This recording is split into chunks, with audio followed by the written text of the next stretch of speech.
those who don't know me, I'm Martin Moore from the Standards Trust. I didn't put the word up metadata to try and drive people out of the room. I put it up because it seems to be a bit of a theme of this afternoon. Mark Bellum talked about it very entertainingly and lucidly, and sadly I don't have any pictures of polar bears entertainingly, but we'll do our best. Mark and I are going to do a bit of a joint presentation because my background is very much from the media journalism side rather than technical side. When we start to get onto technical issues, Mark will take over. He's an awful lot better at talking about those than me. And we'll also at some stage introduce Stuart over here, Stuart Miles from Associated Press, who will also chip in occasionally. Today we launched something called value-added news, and we'll explain essentially what that is. But often when we've talked about this, and people in this room will be able to get this a lot quicker than many, I suspect, it's been very hard to try and explain the value of it, because a lot of the value of it is potential value rather than actual value. But there are a few stories that are very graphic, which I hope explain both the benefits in terms of prevention of downside as well as the upside. So there was a story which I guess probably about half the people in the room might be familiar with, last August, September. A guy in, I think he was in Florida, but in the States, was surfing the net, and it was Sunday night, about 1:30 in the morning, and he was on the Florida Sun Sentinel site. He was looking for stories about United Airlines, and he came across this story, UAL files bankruptcy. And he read it, and he lingered on it for a bit. It just so happened he was the only one on the Florida Sun Sentinel site at that point. And so the story popped into the most read on the homepage. It also so happened that the Google News bot was trawling the site at the time. And it trawled the most read stories on the site. And so it popped into Google News. It so happened that someone who worked an analyst who worked with Bloomberg noticed it and said, "Oh, yikes, United Airlines files a bankruptcy," and quickly contacted his colleague at Bloomberg, who filed a very short piece on this, saying UAL filed bankruptcy. The following morning, the Monday morning, the value of United Airlines fell, as you can see by the graph, by $1 billion. The government had to step in at lunchtime to stop trading on United Airlines. The problem was the story dated not from September 2008, but from 2002.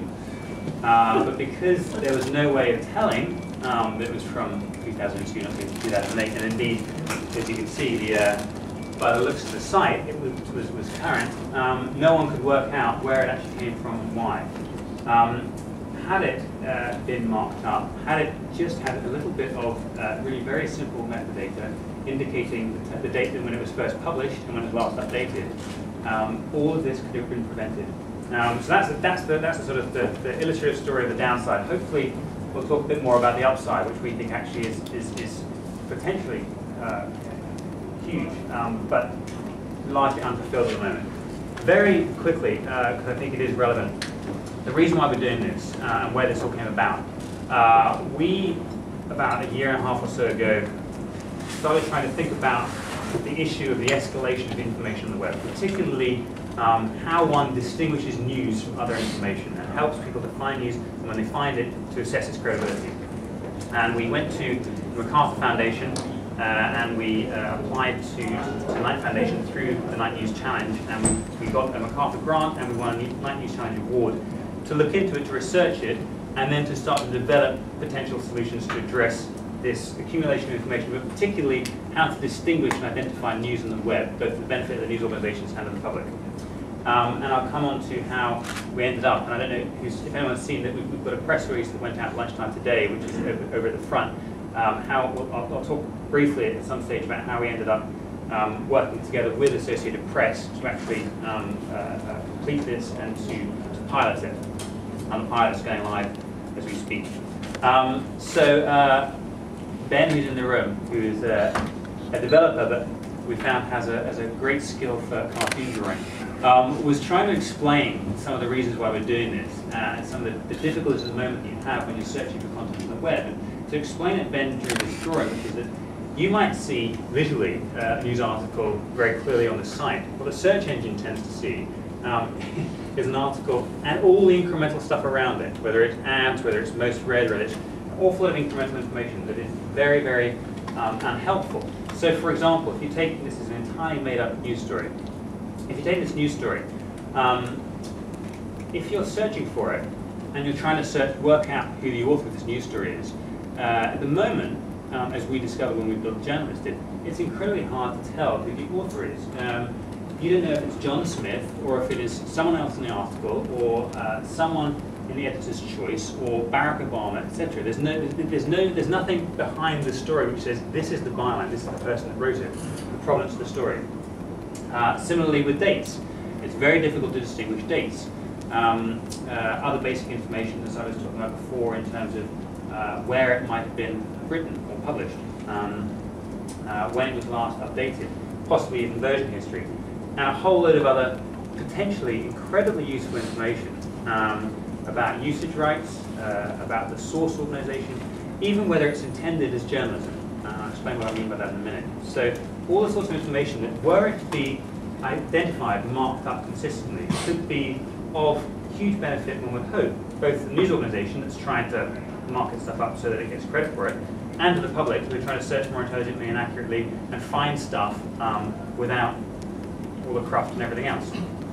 So essentially what the whole project is about is trying to signpost news, particularly the provenance of news, much more intelligently, but in a very pragmatic and simple way. So this is not about, Martin Bellum talked an awful lot about the importance of very intelligent markup within content. This is not about, of course it has implications for marking up content. It's actually much more about the really basic factual stuff, which at the moment is not marked up consistently at all. The byline, the organization that published it, publication date, time, etc. And I'll tell you, I'll now hand over to Mark to explain to those of you who are more technical in the room how we came up with the solution we did and why we think it's the one that we would like news organizations at least to pilot and try. The point of this initiative, it's not supposed to be the solution. It's supposed to be a first step. It's supposed to be saying, it's a good idea to try and mark up your content consistently. And let's try and do it and then see what happens. And let's see if it does make search an awful lot more intelligent. Let's see if it does free up an awful lot of those stories there are at the moment. Let's see if it does allow news organizations to do really interesting things with their archive, possibly even monetize their archive in ways they haven't been able to before. If they didn't do it, we don't know. And if it doesn't work in its current form, we'll adapt it, and we'll continue to adapt it.